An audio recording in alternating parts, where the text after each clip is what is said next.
dream, he sends you a plan of action or instructions to follow through. But otherwise, just to depress you, oppress you, upset you, that's never God.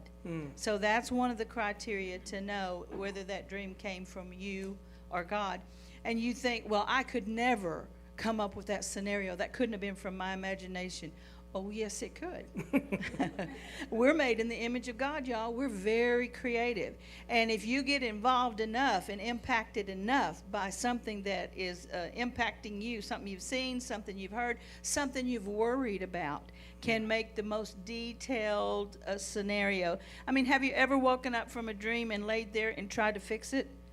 Well, I should have done this and I should have done that.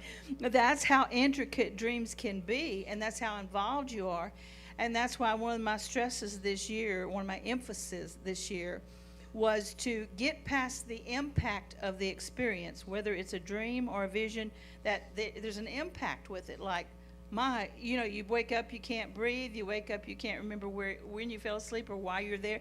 I mean, those kind of impact, you have to get past the impact of an experience to actually see the purpose or message or meaning there. And I've had people through the years, every time I see them, I may see them 2 times a year.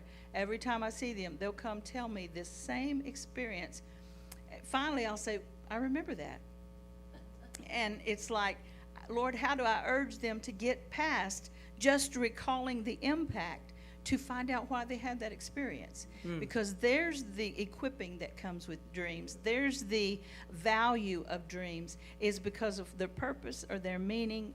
And you have to get past the experience a lot of times to do that. And a lot of times if you have a dream and it just keeps hanging on your mind, there is something you need to see. And so you just say, well, Lord, open this up to me. Because asking for wisdom in James 1:5, he said, if we ask for wisdom, God will give it to us liberally, abundantly. He'll give us more than we ask for. And would you believe one of the definitions of the word wisdom is the skill to interpret a dream? Wisdom can unlock a dream for you. And if you ask the Lord for wisdom, just wait to hear from him.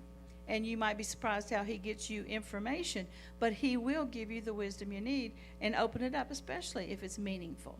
And I say this about dreams, there's always a reason for dreaming, even if it's just all the stuff you've been through, and I call it a clutter dream, everything you could imagine that you just heard walking through the grocery store, or that you saw one moment flash on the TV. I mean, all that shows up in one dream one night.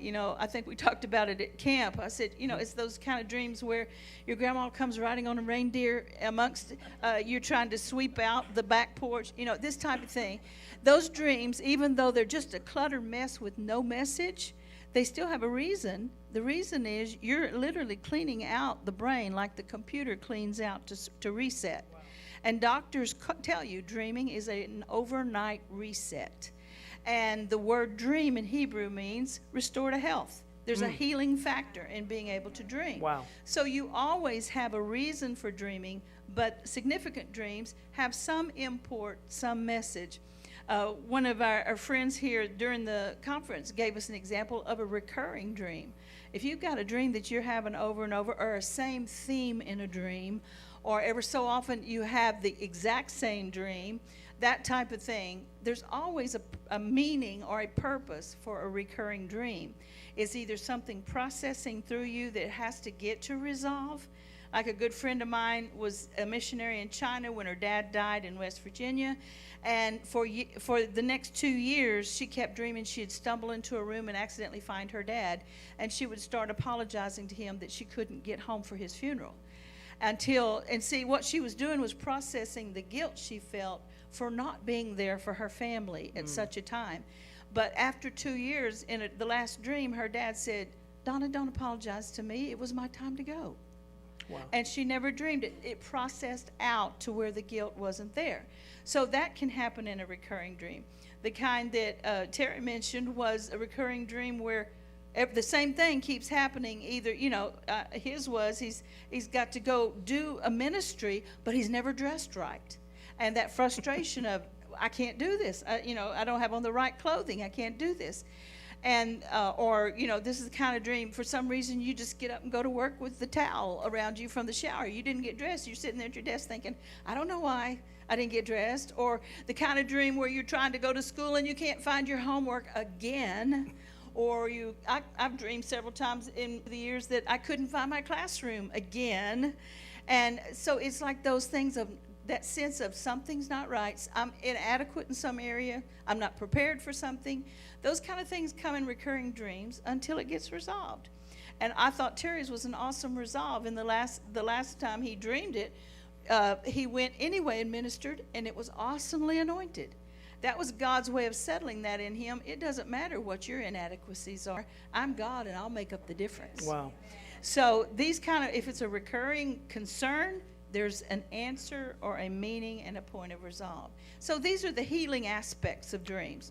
We were talking about it in the office. One of the things we are coming to a culmination point in America is a whole lot of what God, everything God created. Hell can't create doodly squat. So everything God created, anything that the occult or darkness or evil is using, they're misusing God's stuff. They have no right to be using it.